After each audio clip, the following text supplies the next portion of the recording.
اس کا بھی ضمیر جاگ گیا ہے، اسے اجازت ملتی ہے یا نہیں ملتی، یہ تو آنے والا وقت بتائے گا۔ ناظرین اکرام، دوسری جانب پاکستان تحریک انصاف نے ایک رابطہ ایپ رکھی ہوئی ہے، اس میں ان کے ممبرز رجسٹر ہوتے ہیں۔ جو بھی طریقہ کار ہوتا ہے میں نے کبھی پہلے کھول کے نہیں دیکھی تو مجھے پتہ نہیں ہے، لیکن اب جو رابطہ ایپ کا استعمال یہ کرنے جا رہے ہیں وہ یہ ہے کہ رابطہ ایپ میں بغیر لاگ ان کیے، بغیر اپنی کوئی ڈیٹیل ڈالے، آپ صرف کلک کریں گے اور جو آپ کا کینڈیڈیٹ ہوگا، مثلا آپ این فلاں لکھیں گے تو سارے حلقے کھل جائیں گے، اور آپ کا جو بھی حلقہ بنتا ہے آپ وہ کلک کریں گے تو آپ کو امیدوار اور اس کا انتخابی نشان نظر آ جائے گا۔ یہ ایپ ابھی تک پوری طرح اپڈیٹ نہیں ہوئی، اس میں ابھی تک انتخابی نشان اور لوگوں کے نام نہیں آئے۔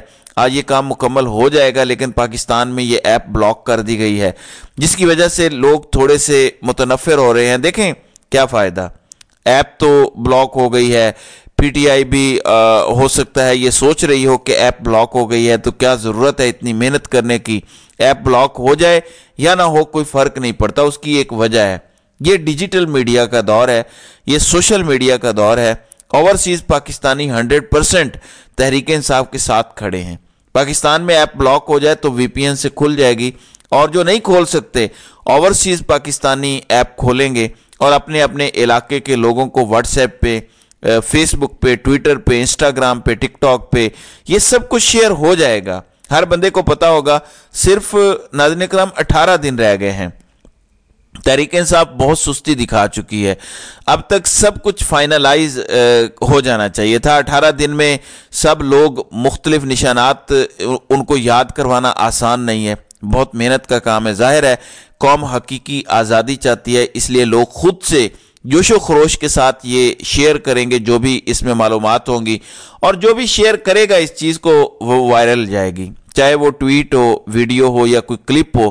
اس لیے اس ایپ کو آپ لازمی ڈاؤن لوڈ کریں اور ویٹ کریں، دیکھتے رہیں، اپڈیٹ ہو سکتا ہے آج ہی ہو جائے، تاکہ جو بھی لسٹ ہے امیدواروں کی، جو بھی ان کے انتخابی نشانات ہیں، جو نام ہے، حلقہ ہے، سب معلومات وہاں پہ ہوں گی آپ کے پاس۔ پھر آپ کا صرف ایک کام رہ جائے گا، اپنا آئی ڈی کارڈ لکھ کے 8300 پر آپ نے سینڈ کرنا ہے، آپ کو آپ کا حلقہ نمبر آ جائے گا۔ باقی معلومات آپ کو رابطہ ایپ میں مل جائیں گی، ڈیجیٹل میڈیا آپ کو سب کچھ بتا دے گا۔ میرے پاس جیسے جیسے ہر وہ معلومات آئیں گی اس ایپ کی، کیونکہ وہ آفیشیل ہوں گی، میں آپ تک ضرور پہنچاؤں گا۔ بے شک پاکستان میں یہ بلاک رہے، اس لیے بہت ضروری ہے کہ پی ٹی آئی فوری طور پر اس ایپ کو اپڈیٹ کرے۔ ناظرین اکرام، جسٹس اطہر من اللہ نے تقریر کرتے ہوئے قاضی صاحب کو بھگو بھگو کے چھتر مارے ہیں، جس میں سب سے بڑا چھتر یہ ہے کہ آزادی اظہار رائے پر قدغنیں رہی ہیں پچھلے 75-76 سالوں سے۔ یہ اگر پہلے نہ ہوتی تو ملک نہ ٹوٹتا، 2 لخت نہ ہوتا، یہ قدغنیں نہ ہوتی تو ہمارے لیڈروں کو تختہ دار پر نہ چڑھایا جاتا۔ قاضی صاحب تو اظہار رائے جو ہے وہ چھیننا چاہ رہے ہیں، انہوں نے جی آئی ٹی بنوا دی ہے کہ میرے خلاف کوئی بات نہیں کر سکتا۔ قاضی صاحب تو ڈکٹیٹر بن گئے ہیں۔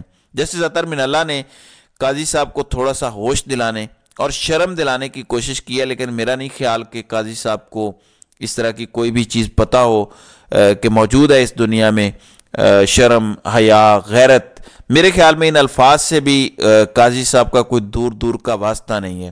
قاضی صاحب کو دیکھ کے پتہ چلتا ہے کہ کلاسیکل منافق کس طرح کا ہوتا ہے، جس کے زبان اور جس کے اعمال میں بالکل فرق ہو۔ اللہ تعالیٰ قرآن پاک میں فرماتا ہے کہ تم وہ بات کیوں کہتے ہو جو خود کرتے نہیں۔ اس وقت پورے پاکستان میں ناظرین اکرام اگر سب سے اچھی کمپین کسی کی چل رہی ہے تو وہ عثمان ڈار کی والدہ ریحانہ ڈار کی ہو رہی ہے۔ کیا شاندار انہوں نے کمپین کا آغاز کیا ہے، سوشل میڈیا پہ بھی اور گراؤنڈ پہ بھی، گلی گلی میں وہ جا رہی ہیں۔ خواجہ آصف کی ضمانت مجھے ضبط ہوتی نظر آ رہی ہے۔ اس کے علاوہ کوئی بھی نتیجہ آیا تو سمجھیے گا کہ الیکشن میں ایسی دھاندلی ہوئی ہے کہ جیسا جھرلو کبھی کسی ڈکٹیٹر نے اپنے لیے ریفرنڈم کرواتے ہوئے بھی نہیں پھیرا۔ مشرف کا جب ریفرنڈم ہوا تھا، اندر بلا کے لوگوں سے کہا گیا کہ بس ادھر ٹھپے لگاتے جاؤ، ایسے نہیں 90%، 95% ووٹ پڑتے۔ اس لیول کی دھاندلی کرنی پڑتی ہے، ورنہ خواجہ آصف کی ضمانت ضبط ہونے جا رہی ہے، اور خواجہ آصف مین لیڈرز میں سے ایک ہیں۔ اگر ان کا یہ حال ہونے والا ہے تو باقی اندازہ آپ خود لگا سکتے ہیں۔ کیونکہ وقت کم ہے اور تحریک انصاف بہت سستی دکھا رہی ہے، تو جیسے جیسے کنفرم مستند معلومات آئیں گی آپ کو ساتھ ساتھ پہنچانی پڑیں گی، جب تک ایپ پہ سب کچھ لوڈ نہیں ہو جاتا، اپلوڈ نہیں ہو جاتا۔ تاہم امیدواروں کا جاننا ضروری نہیں ہے آپ کے لیے۔ آپ نے 8300 پر اپنا آئی ڈی کارڈ نمبر بھیجنا ہے، کوئی ڈیش ڈالیں نہ ڈالیں کوئی فرق نہیں پڑتا، نمبر سارا بس ہونا چاہیے۔ ڈیش کے بغیر بھی ٹھیک ہے، ڈیش اس کے ساتھ ڈالتے ہیں تب بھی ٹھیک ہے۔ آپ کو پتہ چل جائے گا کہ آپ کا حلقہ نمبر کیا ہے، اور پی ٹی آئی امیدوار کا نشان دیکھ کر آپ نے اس پر مہر لگانی ہے۔ تو ہر کسی نے اپنے حصے کا کام کرنا ہے اور الیکشن والے دن تمام طاغوتی قوتوں کو شکست دینی ہے۔ تو ناظرین کرام، آپ کی اس ویڈیو کے حوالے سے کیا رائے ہے؟ آپ اپنی رائے کا اظہار کامنٹ سیکشن میں ضرور کیجیے گا۔